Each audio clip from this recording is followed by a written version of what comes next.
Y'all too smart, can't talk from the heart. I got sauce and it's all for the charts. No aux in the car. Riding around bumping that first blueprint on this. I ain't trying to hear what the info is. I've been trying to move on the impulsive tip. Do you want dip? I can tell you ain't having that much fun. 3 years in with your ex-boyfriend, y'all tied that knot, but it's back undone. Oh yeah, I'm trying to stack 1 ton. You ain't gotta ask where that come from. I ain't never rock no pack, son. I was on the pack at the Moss ain't mess. I skip class, no hallway pass. I'm team cap, you was always last. She got good hands in the all-state. I got good kids and they all came fast. I ain't gotta say it, you can come to the Ville. Just ask who's hot, they gon' all say Jack. Told me stay down, but I always have. When I come around, man, they always ask, how does it feel? Whoa. Ain't shit, tell me it's a walk in the park. Y'all too smart, can't talk from the heart. I got sauce and it's all for the charts. Started my night with the light. When I got to the club, I was all for the dark. And I'm on a wave like a dolphin and shark. Y'all took shots, they was all for the mark. Keep it raw from the start.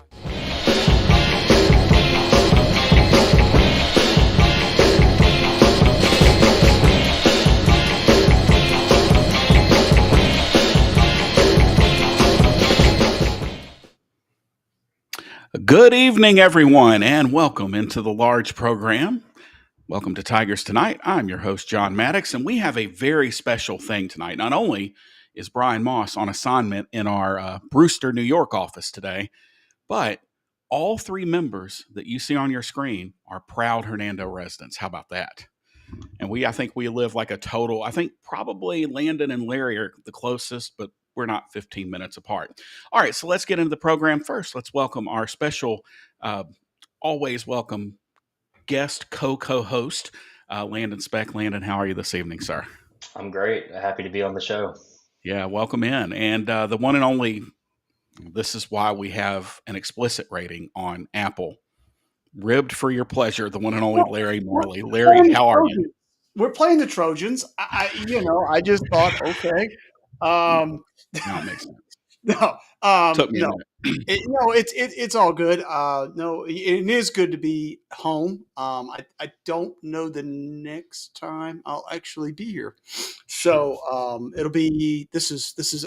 You guys know, like, I travel everywhere, so good to be home for at least a little while. Although I got a very early flight in the morning, so we got to get this thing going. Yeah. You're used to it. All right, so let's jump right in. I spent last Saturday evening in Atlanta, Georgia. We will just say that Center Park Stadium is a interesting place to watch a football game.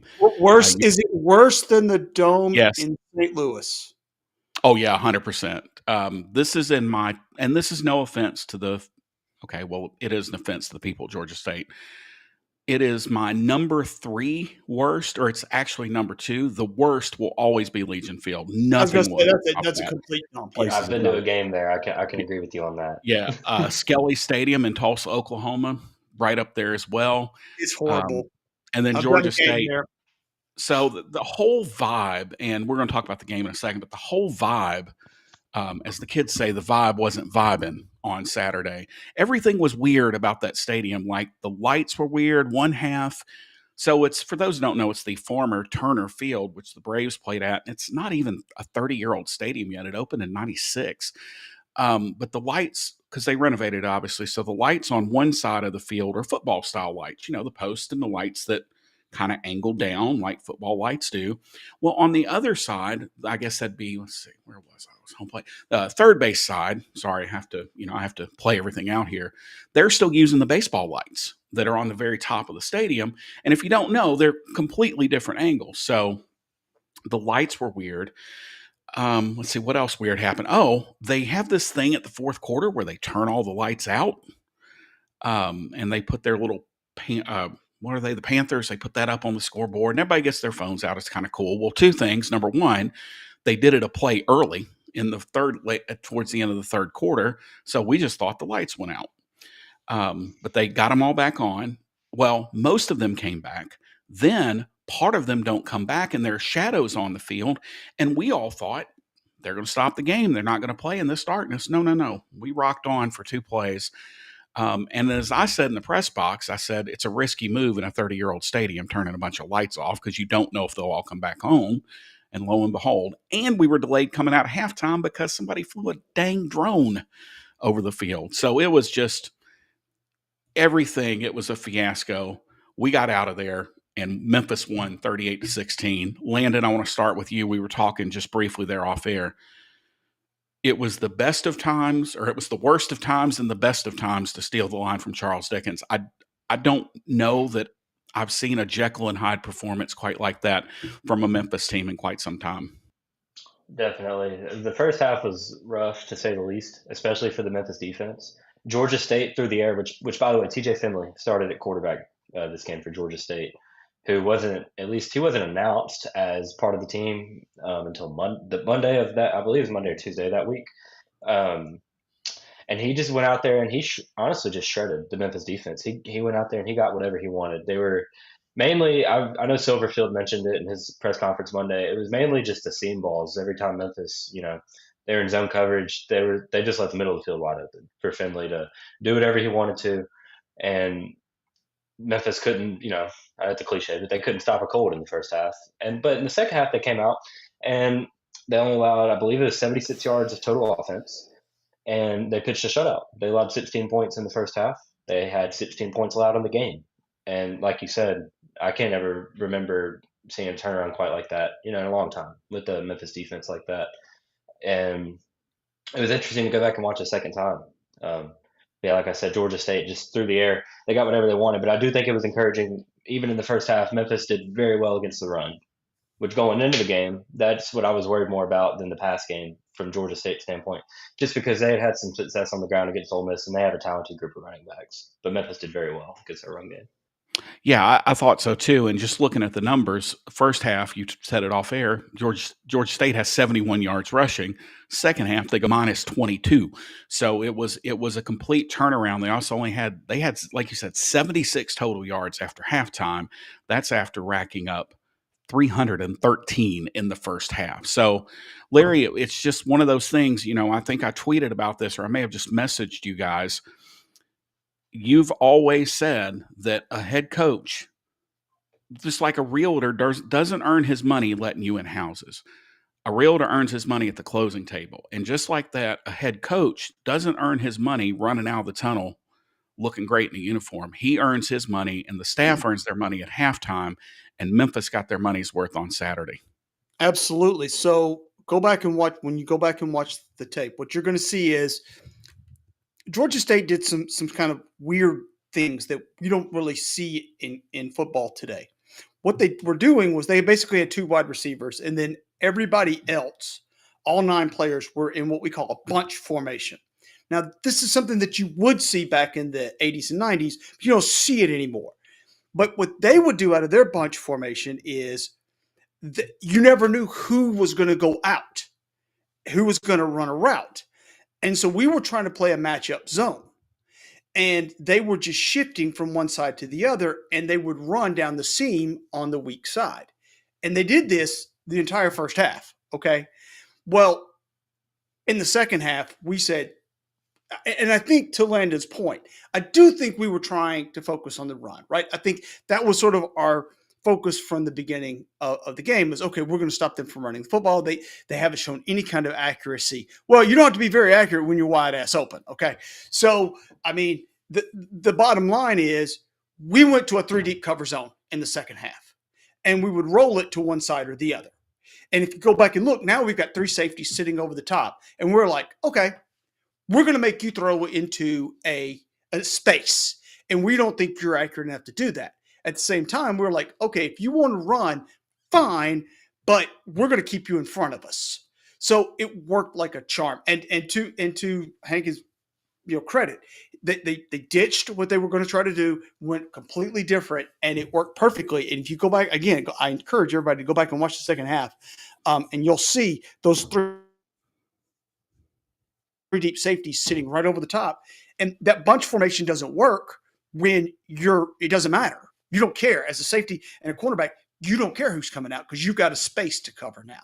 So you just watch, and Memphis obviously had the athletes to do it. And hey, by the way, while we're giving kudos, the offense was super efficient and scored every single time they had the football. So to our credit, the second half was not just all defense. Well, it's one of those things too that Memphis didn't deserve to be ahead at halftime, right? Like they had no business being ahead at half of that game.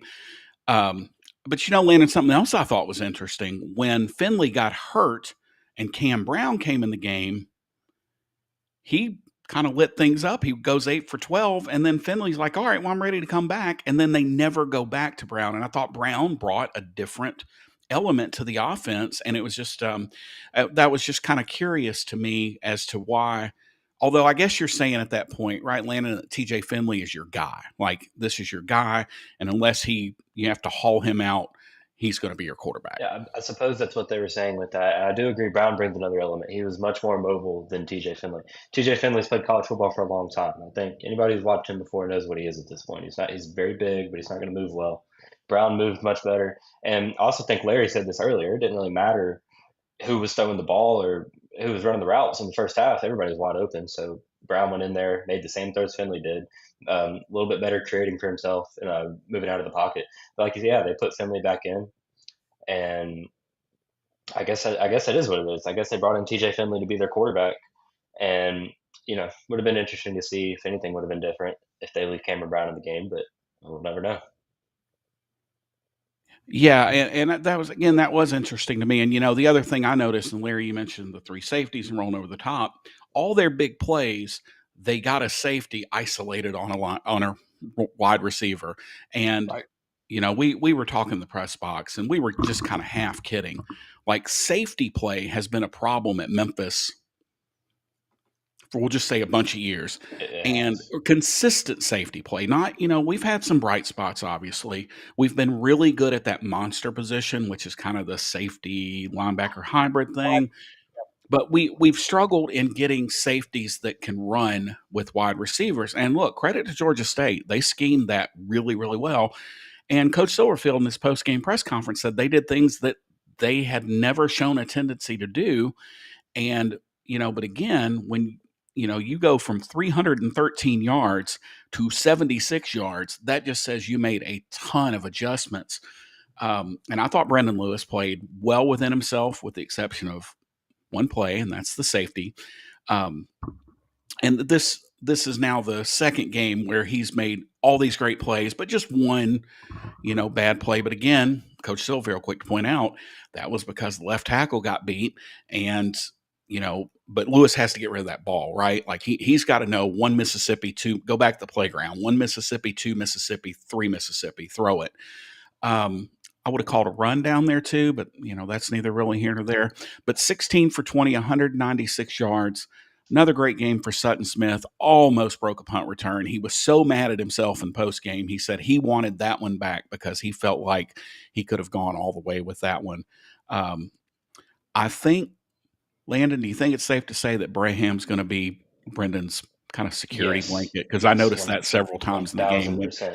When everything went to hell in a handbasket, that's the way he looked. Yeah, if it's third medium, third long, that's where he's looking. First look. That's how it was at Nevada.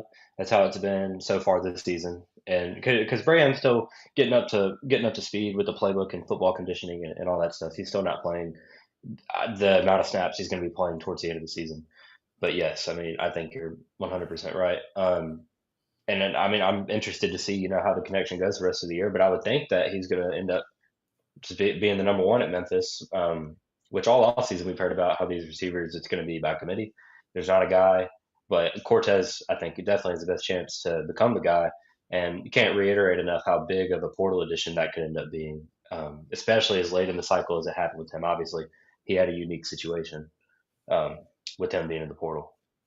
Yeah, and Jonah Dillon was talking about that today in a thread on X, that the NCAA has come back and, of course, filed a countersuit against his lawsuit. There's a bunch of those going on for eligibility. And now the NCAA wants to talk about, this is really about college student athletes and all that. I don't want to get into all that nonsense. But, Larry, I think one thing, Coach Silverfield talked about that in postgame. He's like, we're going to do this by committee. And, today it may be this. But wouldn't you say, guys, as someone both of you played, at some point there has to be a guy, especially at a skill position. There has to be a guy where you go, this is my guy. We can't always say, well, you know what? It's going to be everybody. Well, you have a guy in certain spots, and I think Landon. That's what Landon was talking about. For example, um, in a short yardage situation, he may have a guy for a 2 or 3 yard completion, which usually is a tight end, and then or a running back, and then you'll have a guy as Landon said, if you're third and medium, third and long, you got a guy that you believe is going to get separation on every single play, right? And that's what you're looking for. And so he may not be your primary on that play, but you're going to look first to him. It's natural. And you're going to see, does he have separation coming off the ball? And if he does, then that may be the way you go. We saw this with Brady and Calvin Austin his last year, where Brady basically looked at Calvin because he felt like he could get separation. And you're going to see that, I would suppose, here. Although I think Hawkins looked really good. I thought Brady Cluse had some spots there. But I think, as you say, John, when all hell breaks loose, that's where he's going to look. And we did see that on a third down play where he was under duress, and I think this was on our second scoring drive, where he was under duress and he found Renham on the sidelines there for a first down. Guys, I will say this: I'm looking at his receiving distribution. I mean, he's spreading the ball all over the field, and you said last week, John, that if that happens, that's going to be really tough for Georgia State. In the second half, they had no idea which side of the field to cover. They were just shelling up into a basic zone and saying, "Hey, please don't hurt us, Daddy." I mean, that's basically what they were doing. So, Landon, being a former quarterback, did you have a guy? I did have a guy. Now, I do want to add on kind of what Larry said. I think he hit the nail right on the head. I like to think of this, from a play caller's perspective. If I'm a play caller, I got the sheet. It's 3rd and 8. I'm not looking at my third and long plays and finding a play. I'm going to the part of my play sheet that has, if I'm Bill Walsh on the 1987 49ers, I have a part of the sheet that says Rice, and I'm throwing to Jerry Rice. You're calling players at these big spots in the games, not necessarily plays. So Right. I think as a play caller, I think they'd be lying if they said they didn't want a guy to go to when they need it most. Well, And players know that, by the way. We know. One of my favorite John Madden jokes of all time, he was talking about Leroy Horde, the great running back that played for the Vikings. He said, Leroy Horde's a guy that when it's 3rd and 2 and you hand him the ball and you need 2 yards, you get 3 yards. When it's 3rd and 7 and you need 7 yards, you hand him the ball and you get 3 yards. I've always loved that quote by John Madden. But, I do think that on the offensive side of the ball especially, you've got to figure out. But the thing is, you had that first week to really figure it out. You've hopefully been figuring it out in camp, and the biggest improvements from week 1 to week 2. But now what Memphis has done, I think that's good for this schedule is, guys, right? Aren't they just kind of stair-stepping their competition? You started with Chattanooga, who took a big L to Larry's Tennessee Tech Eagles last week. You start with Chattanooga, now you move up the rung to Georgia State, and we'll get to Troy here in about 15 minutes.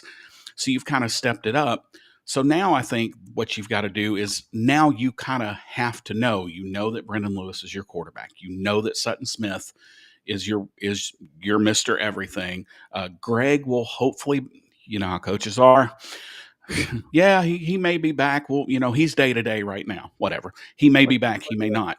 But you know what his role will be. And now the wide receivers are kind of coming into their own.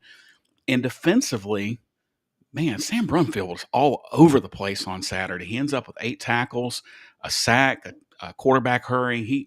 He was definitely, to me anyway, he was the star of the defense. And Big William Whitlow, he just continues to be efficient. And how about DeMarco Ward? Coach Silverfield said that might end up being his favorite player if he returns an interception for a touchdown every week. So, Landon, what stood out? What stood out to you on the defensive side of the ball? We'll talk about the second half. First half, not so much.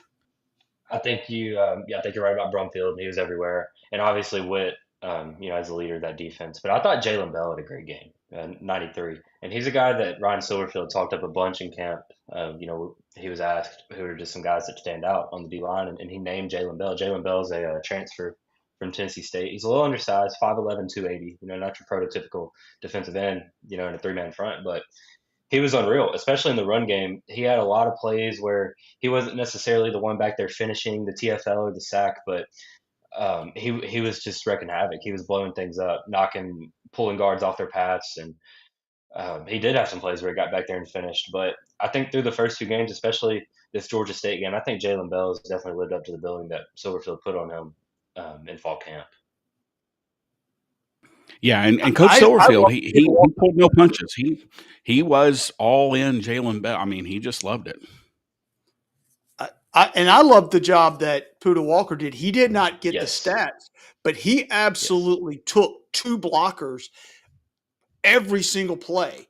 And that sort of freed up our linebackers because they couldn't get to the second level, which is one of the reasons why we held them to 40-something yards rushing, was because Walker is just basically absorbing blockers on the front. And if you can't get to the second level, then you can't run the football. That's just a fact. There was a lot of run plays where the backside linebacker, whether it was Brumfield or Drew Watts, ended up making the tackle. And that's exactly why. It's because Puda Walker or Witt or whoever was taking that double team, and those linemen couldn't climb to that second level. Yep. Don Terry Poe made an entire career out of that, not only at Memphis, but in the NFL, being what they call a space eater, right? He goes in there, and yes, he's a strong, big man, and he can push people around, but he causes you to have to double team him, and that's always going to free up a linebacker. Now, what you do schematically with that can vary, but yeah, Walker, but Coach has been really high. He told us Jalen Bell, and until we were kind of tired of hearing it, but now we see why. And, we talked about the receiving distribution: 8 tackles, 7 tackles, 6 tackles, 5, 5, 5, 5, 5, right. 4, 3, 2. So it wasn't just a couple guys getting 14 tackles like we had last year, a couple games with Chandler where he had like 16 or 17 tackles. Your next guy had 8, and then it was like 1 for everybody else. So this is, again, not really by committee, but this is more of a design. And the sign of a good defense, the top 1, 2, 3, 4, 5, 6, 7, 8, 9, all the way down to Chauncey Logan, are all linebackers or front D line. Correct. And you want your front 7 or 6, however your defense is oriented, to be your primary tacklers. If your safeties are leading your team in tackles, you're screwed. Okay? I used to tell everybody, if I'm tackling you, then we're screwed. Because somebody else didn't do their job. Yeah, because they don't call it safety for nothing. Like, I am the safety, right? I'm the stopgap. And so there you go. Like, you don't want to see that guy making a lot of tackles. So Landon, we know you've got a kind of a heart out here, but what are you don't have to give predictions or anything, but what are you looking forward, or what do you want to see on Saturday against Troy that would be an improvement over what you saw against Georgia State? I think the obvious is the safety play. I think a lot of the big plays Memphis gave up in the first half to Georgia State was, safeties. I thought the corners were fine for the most part, but Memphis is a team now. They've been one of those strange 3 safety defenses where they really have 3 out there. And then with the Cortland Marsh injury before the season started, there's even more bodies that are having to play. So I'd like to see those guys get better as the season goes on. There were some times in the first half of that game where they were just too flat-footed. So if you want me to get a little more specific, just turn their hips, get depth quicker. That would be something. And then I'll give you one on offense. I think as good as Brendan Lewis has been so far, going back to that safety, big problem with that play was he had a dig coming over the middle of the field wide open, and it would have been a throw that he had to anticipate. It wasn't like this guy was already out of the break and he could see him. But like you said, it has to be 1, 2, 3 and get rid of the ball. I'd like to see him be better in that aspect, just when it comes to really boiling down to his play, just being a better passer when it comes to anticipating guys coming open and I'm throwing to a spot, as some people like to call it. And that was something with his Nevada tape. One area that he didn't really get to display a whole lot, but it's not like he was doing it either. So I'd like to see him improve in that area as a passer as well. Awesome. Landon, well, thanks for jumping in here and filling in for Brian tonight. We really appreciate it, and we look forward to having you along as the season goes on. No problem. Thank you, guys. Talk to y'all later. Thanks. See ya. All right, so let's bring in. He's 2-0 on the season. He's on that list of undefeateds on the season. Although I will tell you, about 5:15 p.m. Memphis time, I had my doubts. I got a little bit wet walking across the parking lot to get in the stadium. But he is, of course, Mr. Eric First Forecast Procius with MemphisWeather.net, 2-0. And rumor has it, looking at your graphic here, you might go 3-0 on the season. But it's important to go 1-0 every week. We're just looking for the win this week, and then we'll move on to next week because we don't want to look forward to the big week game. at a time. 1 week at a time. 1 week at a time, exactly. And the first goal this week was to figure out where the heck Troy, Alabama is. I found it. And so then I could produce a forecast for it. And they're going to live up to their name in the Sun Belt down there. This is going to be a beautiful day down in Troy. We're looking at 70 degrees in the early morning hours, sunshine throughout the day, kickoff 11 a.m. Central, and they are also in Central, I understand. So 82 degrees around there. It will be warm in the afternoon, but kind of like we've had here, it's been a dry heat kind of lately, and it's actually going to be pretty similar down there. 88 for the high. So if you want to escape the mid 90s here in Memphis this weekend, I would say go south, go down to Troy, and do some tailgating and enjoy a Tiger win down there. Isn't that weird to say? To escape the 90s in Memphis, go south to southern Alabama, to the real LA, lower Alabama. All right, Eric, well, tell everybody where they can keep up with you all season long. Yep, on social media, you can find us at Memphis Weather 1. MemphisWeather.net is found at Memphis Weather 1. All your favorite social media channels. We've got the website that you can put on your phone as a mobile app. Just search MemphisWeather.net there as well. And we look forward to being back next week and taking care of the Hogs. Thanks a lot, Eric. Appreciate you, man. All right. Take care, guys. Thanks. All right, moving right along, a little rapid fire action here. How about that? We bring in our friend Thomas Gleason from the Trojan Wall. Thomas, how are you, sir? I'm good. How are y'all? Oh, man, football season. We're 3 weeks in. So before we get into it, I got to ask, how in the hell did Eric Andre know who your cat is? I got to hear that story. Yes, I do. Okay. No, and I appreciate that. I sincerely appreciate that. So he made some joke about Margaret Thatcher, and on the day of the anniversary of her passing, I reposted it, and my header happened to be the picture of my cat looking stupid as ever because he's an orange cat. And so I know he reposted it because I saw the notification, and then I proceeded to keep getting notifications, and it was such a that was a whirlwind of a night. I don't think I could focus on work. I was working that night, and I don't think I could focus on it for hours. It was great. Yeah, it is kind of cool when something like that happens. So speaking of things not working out, right? So Troy is up 16-3, and not just up. It wasn't a lot of smoke and mirrors. This was Troy went into Clemson and took them boys behind the woodshed in the first half. And they were actually, I think I say a lot of times when non-power teams go in, well, it's a trick play here or a blocked kick or something. Troy just went in there and did what Troy has done historically in the past.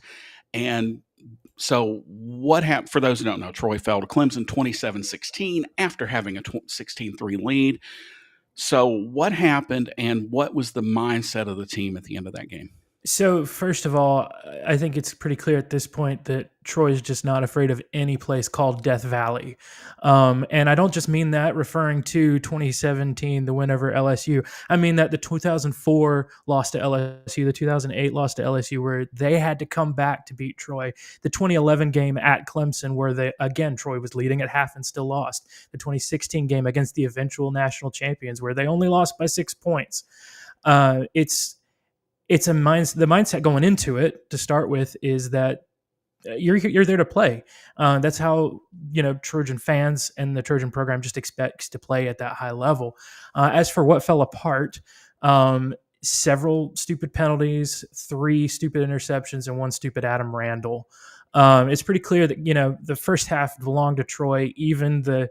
Troy won the time of possession, even if you took away the hour-long rain delay for that game. It was just, this is the football that Troy plays. And then the second half came out. Clemson ran down the field just like Troy did at the very beginning of the game, and that first drive took it down there. But after that, it was, like I said, stupid penalties that made that drive happen, stupid interceptions that kept giving Clemson the ball back. I seriously don't think that those interceptions were Goose Crowder's fault in any way. If you go look, the first one bounced off a dude's helmet, the second one literally bounced off a dude's butt, and the third one probably could have been, he could have fixed it, but it bounced off a dude's hand and went into Clemson's hands. And then Adam Randall just showed up and rushed for more than 100 yards and made the difference in the second half. And by the time, the first 9 minutes of the third quarter were when Clemson outscored Troy 17-0, and that was it. That was pretty much it. It wasn't that Troy never got out of it. It was just that second, if you're stuck in the opponent's red zone on offense, it's so tough to get a groove, get a drive going. And then, like I said, stupid turnovers, stupid penalties, you end up just giving the ball back to them. And you can't dig. It's when you're digging your own hole downward, it's harder to make your way up. And that's just what happened. I don't think anybody is up. Everybody's upset with losing. I think that's coach's mantra is it's never okay to lose, having done it a lot last year. But you can't not look at that game and still be proud of the way they performed. And I think that was the mindset coming out of it was, Troy probably should have won. Probably Troy could have finished that game and made it a lot closer. You don't fake that field goal, whatever the heck that was, whenever, the cameraman didn't even know what was going on. Maybe you miss a field goal here and there and make it a little bit closer and give yourself a better position to win. But all in all, the stat that I really looked at, I'm not a guy for cherry picking stats. I might like pump up my team, but even in the back of my mind, I'm like, that's kind of like pushing it. Troy held Clemson to 316 yards of offense. That doesn't sound mind blowing, but at home in Clemson, a non-power team had not done that since 2001. So that was the best defensive performance by a non-power team at Clemson Stadium in 24 years. So, I mean, I know that's cherry picking. I know that's kind of like, you're putting all these asterisks on it. It just goes to show you how much of a win that first half was for Troy. And you're right, they absolutely took him out back in that first half. And even the fans are proud of it. That you can't ask for much more than that. Yeah, I thought it was, we didn't obviously get to really watch it, but going back and watching some of the highlights, I thought it was one of those deals where Troy looked like the power team in the first half. And they played the way power teams do. They ran the ball. They were great on defense, took advantage of opportunities. And I always say that you're talking about the interceptions. It's not always that you get intercepted. That's going to happen. Good defenses are good defenses. They're going to pick you off. It's where do those happen? An interception on the opponent's 15 is infinitely better than an interception on your 17. And that gives good offenses like, well, I'm not going to go good. That gives average offenses like Clemson, that gives them hope at the end of the day. They know we only have to go 19 yards. We don't have to go 75 yards. Mm-hmm. And I think that was, number one, you're right, because I'm mentally like replaying those games. I'm pretty certain every single one of those interceptions was caught on the Troy side of the 50. So 100%, that's exactly where it was. But also, I think the one thing that I learned, not only in the Chip Lindsey era, which we don't talk about on the Wiregrass, and even something we learned last week, the week before when watching Troy against Nicholls State, is if your offense isn't producing, that puts more pressure on your defense to actually come up with a stop.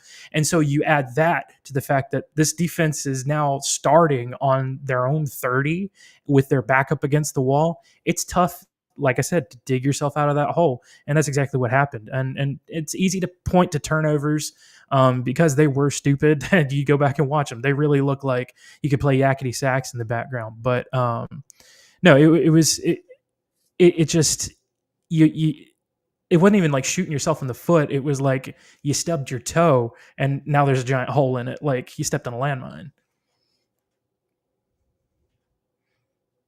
Well, I have a question. So, obviously, let's start with this.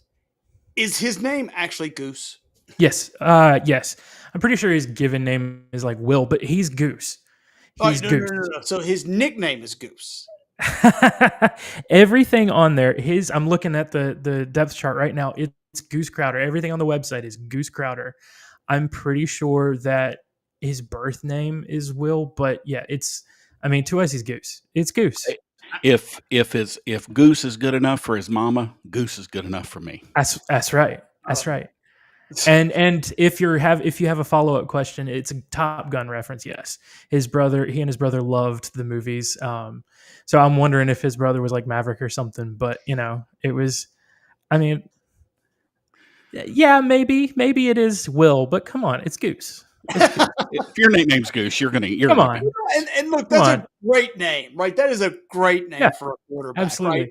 right? And especially for the Sun Belt, right? Because that's right. Sort of right. I mean, it's perfect. Like you said, Lower Alabama. We're all about it, man. So we in Memphis, we obviously know a lot about Coach Summerall, who was at Troy and now he's at Tulane. We don't like him very much, but that's okay. He doesn't like us, and it's all good. I get it. But there have been a series of coaches that have come through Troy, and it's sort of been a coaching cradle, launch pad. Yeah, launch pad. Yeah. And so, what about Troy and that program has allowed coaches to A, be so successful, and then B, what do you think is just good hiring, or has it just been something about the way the program's run? Well, it's a little bit of both, because I mentioned the one guy. I mentioned his name already. We won't mention him again, who was not necessarily a success. We'll put it that way. There is a weird common thread between the other three. You go Neil Brown, you go John Summerall, and you go now Jared Parker. They're all Kentucky grads. So, I'm not going to give the Wildcats any credit, but the fact that they're all from Lexington in some way, two of them are actually from Kentucky. John Summerall's from Huntsville, but I'm not giving them that credit. But there's might be something there to that. But as far as the program and its sustained success, because even before Neil Brown, Neil worked for Larry Blakeney, the new college football, one of the inductees this year into the College Football Hall of Fame. Just a grandfather of the program kind of thing, where he took it from Division II to Division I to FBS, even. But it's a little bit of everything. You've got guys who it's a location where the South is we all know South Bend is a hotbed of talent. So you've got this opportunity to pull guys that are like, well, maybe you didn't make it out there, but you're still kind of close to home here. So there's some of that recruiting aspect that goes into it. I definitely, I know for the 10 years, and even in college, I knew that pulling from the transfer portal, that was something that Troy did. So it's hiring, but it's also who Troy has hired. The other common thread that I think personality-wise with Neil Brown, John Summerall, and now Jared Parker too, I will definitely say, is that these guys just have a fire and a spirit and a determination that that Troy is a small town. Troy is a tiny college. Before Sam Houston joined the FBS, Troy was the only FBS team to even play in the NAIA at any point.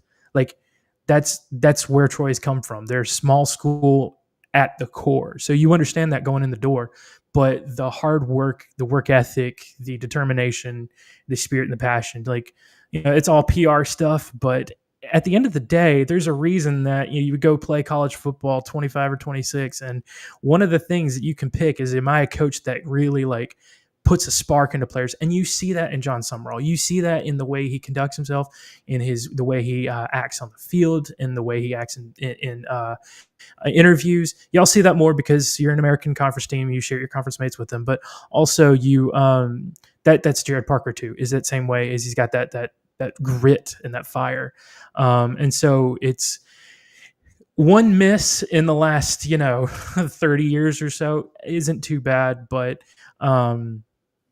I would say it's a little bit of everything, kind of that black belt fertile soil.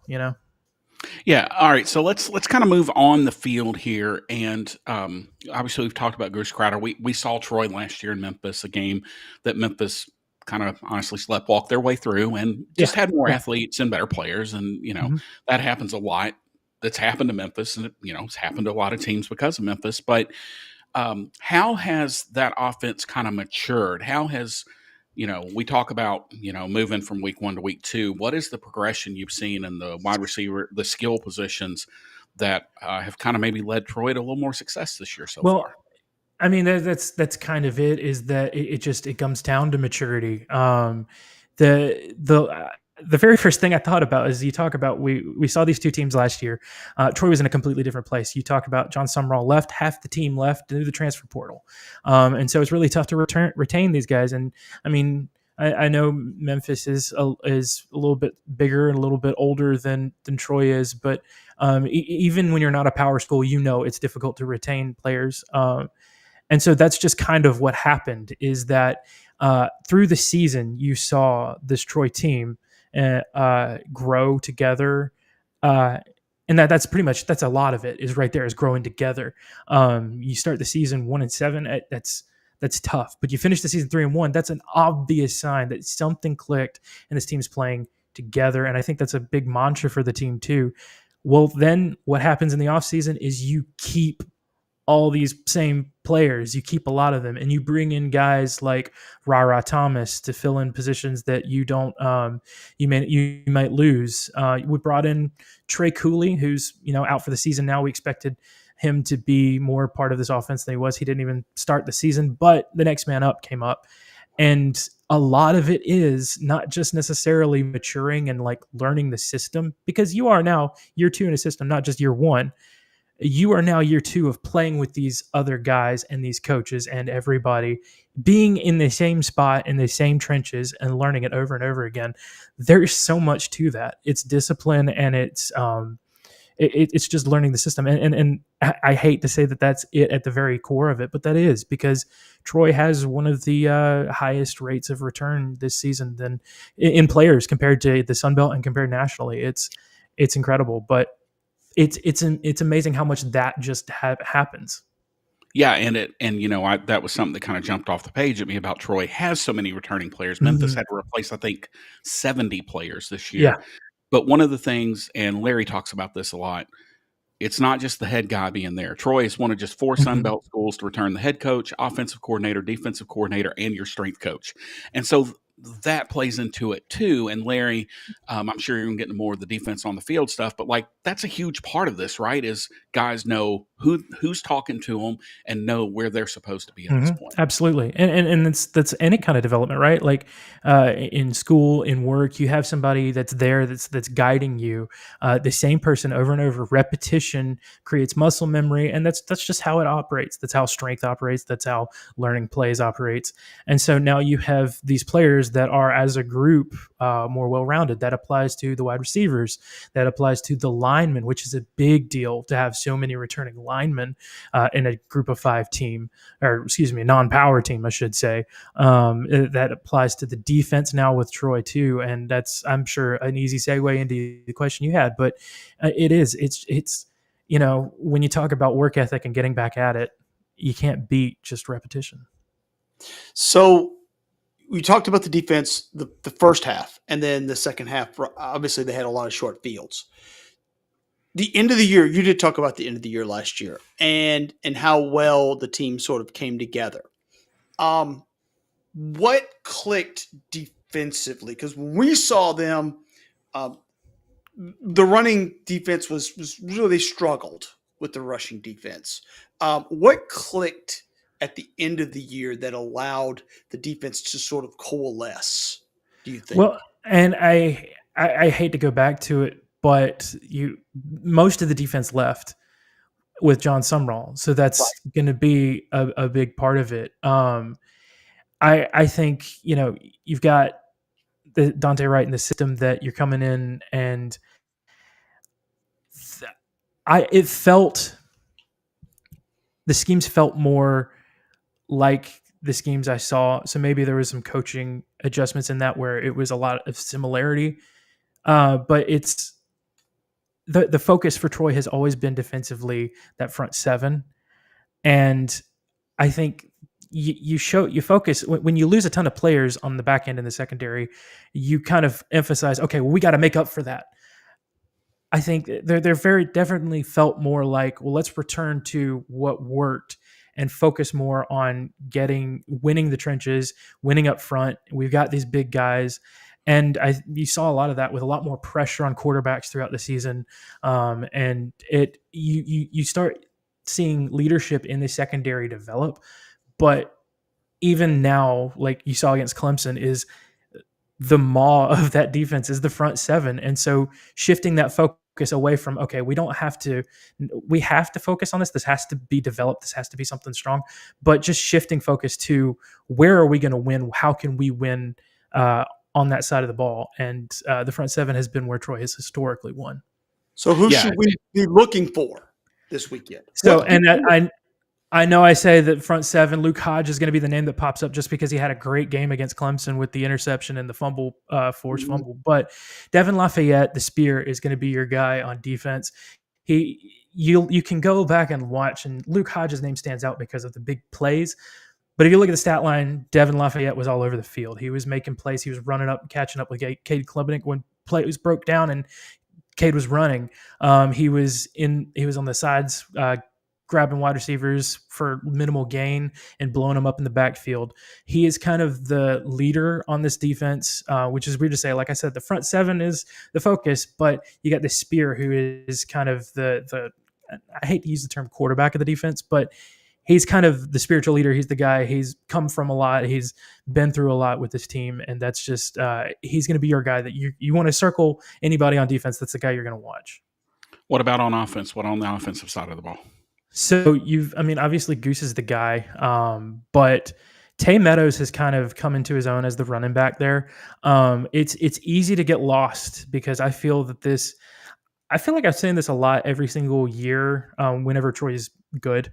It feels like, oh, this is the deepest wide receiver core ever. Troy historically has a wide receiver core that's next man up. And it's easy to see that this year with Ethan Connor as a tight end, Rod Thomas, the Georgia transfer, Roman Mothershed. I could drop names, but at the end of the day, Troy wins the game when they run the ball. I get it. I got a gray cat too. But Troy wins the game when they run the ball. I think there's something like 52-0 or something, some crazy number when they rush for 200 yards, which doesn't really happen that often. But even crazier is they're like something they only have like 2 losses in the last 5 years, rushing for fewer than 100 yards. And I think last Saturday might make it 3, but it's just the ground game develops everything else out. So keep an eye on Tay Meadows. He's going to be the number one guy now that Trey Cooley is out for the season. Jordan Lovett's his backup. Jarris Williams is on that team too. Jordan Lovett. But Tay Meadows is your guy on offense as the running back.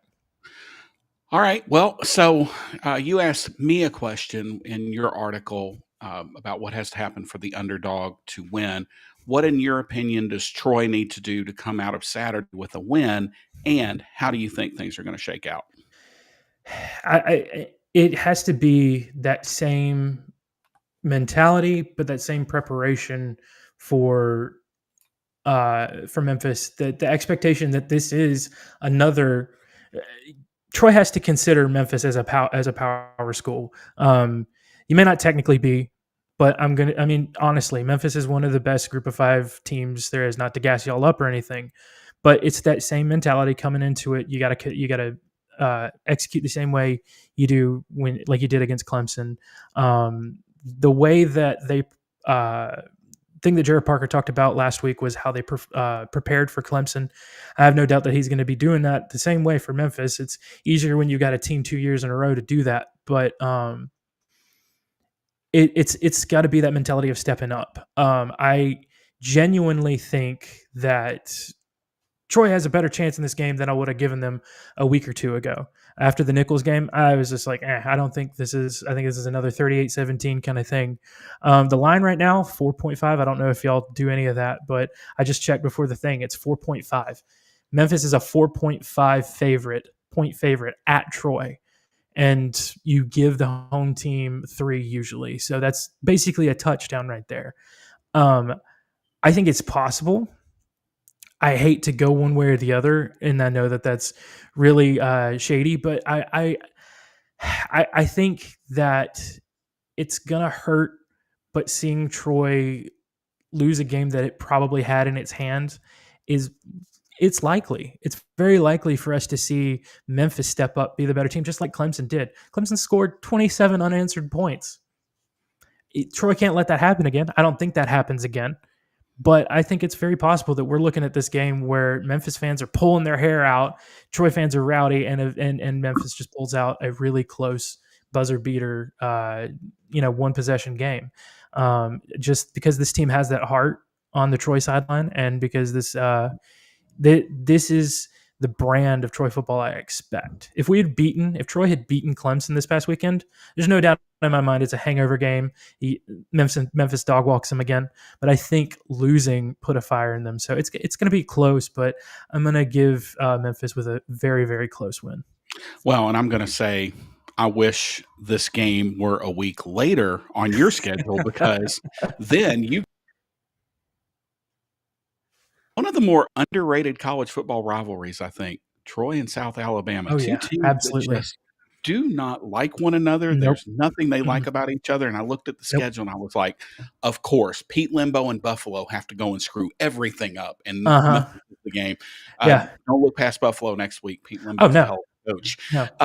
But all right, so the big important question, I'm coming down. So where am I eating Friday night? So, if Hook's Barbecue is still open, that's the place to go. It's a little house next to Walmart on 251. I like where this is starting. 231. Yeah. Why did I say 251? 231. That's the place. Flo's Kitchen is going to be closed because that's a little place downtown, but they close really early. I would go with Hook's. Troy has a Baumhauer's now. Yep. So I mean, if nothing else, you got to back up. Hey, Yeah, you got to absolutely. be careful at Baumhauer's though, and I've done this before. Do not get the not nachos, but the cheese dip. Crate, yeah, because that thing comes in it's a food challenge. I mean, my God, yeah. It's like those margaritas with thousands of straws in them. Yeah. I was looking around to see who it was for. Like, Thomas, tell us how Memphis fans can follow you this week. Well, my the Twitter handle, X handle's right there. We're also on Facebook at The Trojan, and we got a website, thetrojanwall.com. We're very active on X, so you'll run into us, I'm sure, at some point. But that's it right there, and I will be previewing with y'all's help later this week as well. And I can't wait to see what plays out Saturday. It's going to be interesting. I'm supposed to see Troy the end of this season in Hattiesburg, so we shall see how you guys. Well, I don't think that's going to be a close game, but it was. So where did the F5 come from? All right, so there was this group of riders. I'm not Vin Diesel by any means, but no, there was a group of writers, just a bunch of us that were either out of college or in college. There's this network called Forgotten Five, and we basically covered non-Power 5 teams. And there was a bunch of us that did. Some of us wrote for Army, some of us wrote for like Coastal, some of us wrote for this and that and the other. And myself, Scott Watkins, who's now with the Sun Herald down in Gulfport, Mississippi, and then a friend of mine, Ben Whitehead, who still writes with me. We were cranking out stuff, and we kind of just took it on the road and did it ourselves. And so it's kind of stuck because I cannot get the Trojan Wall or Trojan Wall as a Twitter handle. So it's just kind of stuck. That's good enough for me. Hey, Thomas, so much. Looking forward to connecting with you on Saturday at Veterans Memorial Stadium. That's right. All right. Thanks. Thomas Gleason from the Trojan Wall. So, Larry, what you think, buddy? I was surprised when I went to Bet MGM and saw the line, which I did, I think Sunday, and I was actually surprised because it stayed very stable at 4.5. It's been that way. I I think Jeb brings up a good point here. That Troy had a good half of football against an uninspired Clemson team that had just come off a really tough loss to LSU at home. But so I guess I'm curious. You've got a Memphis team that we overcame a Georgia State team that threw a lot at us, a lot, and so now we're going to have to go down there. We all eyed this game at the beginning of the season as sort of circling it as being a tough one, right? I mean, all of us did. Yep. I still think it's a tough game. I don't think that line is I don't think that's how this game ends up, though. And I will tell you, I think you had us losing this game, if I'm correctly. Well, I do want to preface this a little bit. I feel like Memphis is going to drop either this game or the FAU game. I've gone back and forth about this. Right. I just think you're at a point where, like I was joking with Thomas about Troy's next game's Buffalo, and then the game after that is South Alabama. Memphis, look, there's no sugarcoating this. Memphis is circling that September 20th game against Arkansas here in Simmons Bank Liberty Stadium, especially with what happened last week with Arkansas kicking Memphis to the curb for next year. Although I totally understand why, and I totally get it. They had to. But I think Memphis can't afford, Larry, they can't afford to go, oh, well, we went to Georgia State and won. Troy's a much better football team than Georgia State was. And I don't know. So I'm going to, let's see. So it'll be 11-2. You will look up at the Veterans Memorial Stadium scoreboard at, I'm going to be optimistic, 2:14 p.m. And it will say, it's going to say 31-21 Memphis. This feels like a tight game that Memphis pulls away late. We might have a 3-point lead, or maybe we have a six-point lead, kick a field goal, something like that. And we put it away. I think it's going to be a pretty tight first half, probably similar to last week, but I think Memphis will pull away late and take the win. I don't agree with the 4.5, but I do agree with the 50.5 over under. I think that's probably dead on. Yeah, because I mean that makes you what, 30-20. I'm gonna do a scoregami here. I'm gonna try to 27-19. Here's what Memphis has to do, and this is weird because it's akin to what you have to do when you go to a Power 5 place. Memphis is going to have to weather the early storm. Mm-hmm. Troy is going to come out fired up, and what Memphis can't do is take a bus loss. And what I mean by that is Troy kicks the ball to Memphis. Memphis goes 3 and out. Troy gets a punt, goes down, scores a touchdown. Memphis comes out backed up on their own 15, throws an interception, and it's 14-0. 6 minutes into the game. The Temple game from 2019. That's how Memphis loses. That said, I think Memphis has better players. I think overall better coaching. I know they're deeper than Troy, but this is not a game that Memphis is going to be able to sleepwalk, and they can't do what they did Saturday. They can't come out and say, oh, well, this is just Troy, because much like basketball, Thomas, I don't think was really gassing us up. I mean, I think a lot of teams in this league view this, Memphis and Tulane, when they come to town, it's Super Bowl Saturday. Like this is their shot. This is Troy's shot to make a national appearance this year, South Florida. This is Troy's shot to make a big statement and say, look, we belong with this upper echelon of G5 teams. I just think Memphis is deeper. I think Memphis has better coaches. Can't believe those words are coming out of my mouth. Go back 2 years ago. But I think Memphis has better coaches. I think they're deeper. I think the skill position is better. But what Memphis cannot do is Memphis absolutely cannot afford to come out, turn the ball over a couple times, because that's how I said in the stuff I wrote for Thomas and those guys, the question was, how does the underdog win this game? And I said, well, simple. Memphis sleepwalks and they turn the ball over. And Right. Memphis has not had a propensity to do that second part, but they have had a propensity. If there's one knock on Ryan, it has been that his teams have historically been slow starters, and Memphis can't afford to do that Saturday. I think that's the only way Troy wins is a really slow start by Memphis. They get down 14-0, and then, Troy starts believing. But the flip side of that is we were talking about this after the press conference Monday. The hardest thing for a team to learn how to do is win, how to close a game, how to win when you've been bad the last couple of years. Now you go in and you go, okay, pardon my French. Oh shit, here we go again. When something Right. bad happens and it's What- 6, what- you're up what- 17-3 and now happen? 17-10.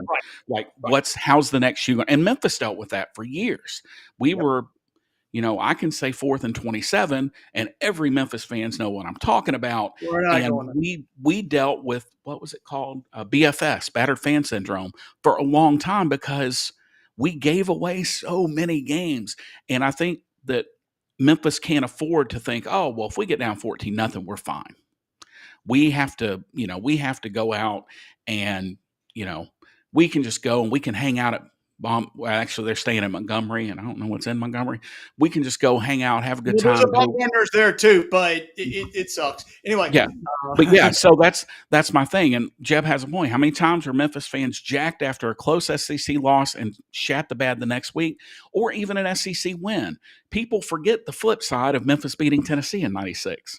41-14 at East Carolina the next week. So, but Memphis has to go in with the mindset of Troy is viewing this as their Super Bowl, even if they're not, because their Super Bowl was 2 weeks later. But that's the mindset that I think Ryan has to instill. Well, this is their chance to play on national TV in front of, in what he just said, and I think correctly so, one of the best G5 schools teams and in their home stadium, right? And if you're going to get a team like, because here's the reality. They're not going to get Clemson to come to Troy, Alabama. They're not going to get Alabama. They're not going to get, but you can get Memphis. You can get Tulane. You can get, USF maybe to come there. And this is about as big a school that they can get to come to Troy. You might, but so the bottom line is, yes, John, this is a big game for them and their fans. And look, Memphis needs to go down there and take care of business. We've got better players, better coaching.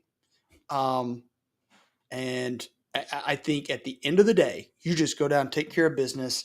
Don't worry about Arkansas. Arkansas is going to take care of itself. Okay. Just go down there, take care of business, and let the chips fall where they may. But I'm telling everyone that if we can just hang on the first 10 minutes of this game, we'll be fine. And the great thing about, what did I say, 2:14 p.m., that will officially conclude the Tom Bowen for Sunbelt Commissioner Memorial Tour. Because really, that is legit Jeb, you don't do that to me, man. Oh, the grouper at Cosmos. Oh, and anyway, Jeb's going to the beach after this game, so I'm extremely jealous. But for those who don't, we are not kidding when that is how the Sun Belt got all these Memphis home games. Tom Bowen was angling to be the commissioner of the Sun Belt, and he thought this was the fastest path there. We're not going to go any further than that, but because you didn't get it. If Memphis is who Memphis says they are, and I get a lot of heat from this, but Memphis has no business being at Georgia State week 2 and Troy week 3. Like, no, but not that we would never go there. That's not what I'm saying at all. Not that Memphis wouldn't do a 2-for-1 or whatever. Sure. Memphis, a true group of 5 team that is on the cusp. Memphis is what baseball guys used to call Memphis is a 4A. 4A school. Better than AAA, but we're not quite the major leagues. So if you are who you say you are, why are you going to Troy, Alabama? Why have you got Troy in a home and home? Why do you have Georgia State in a home and home? But all that ends Saturday, and we go on, and Jeb's going to go have some victory grouper at Cosmos. I don't know what I'm doing. I might spend another. No, I won't be spending another night in Troy. Who am I kidding? I'm going to go down Friday. I'm going to go early. I want to go through Montgomery. I've never been to Hank Williams' grave. I'm going to go see that. 100%. The only Sunbelt school. Go to Hank. Yeah, you're going to go to Hank Williams, not Hank Williams' grave. Is that what you said? Yes. Oh, yes, I think Hank's grave. And the only Sunbelt school we should play, especially home and home, is Southern Miss. I will allow arguments for Arkansas State. I think that's a good kind of natural rivalry. But man, I miss Southern Miss more than people know. All right, so that's going to do it for this week. We will be back next week, hopefully, talking about the 3-0 Tigers. Don't know how we're going to be talking about the 3-0 Hogs, as talk about somebody's whose schedule maker absolutely hates Arkansas. Woo boy, I think it's Tennessee, Memphis, and there's an off week in there somewhere. Tennessee, Memphis, Notre Dame. Or I think it's Tennessee. Is it Ole Miss this week? Memphis, off week, Notre Dame, Tennessee. Yep. That's a hell of a run for the Hogs, and we're going to let them have it. So for our friend Landon Speck, thanks for jumping on tonight at such short notice. And for the on assignment, Brian Moss, and for the best co-host in all the land, Larry Marley, John Maddox signing off, saying we will talk to everybody next week.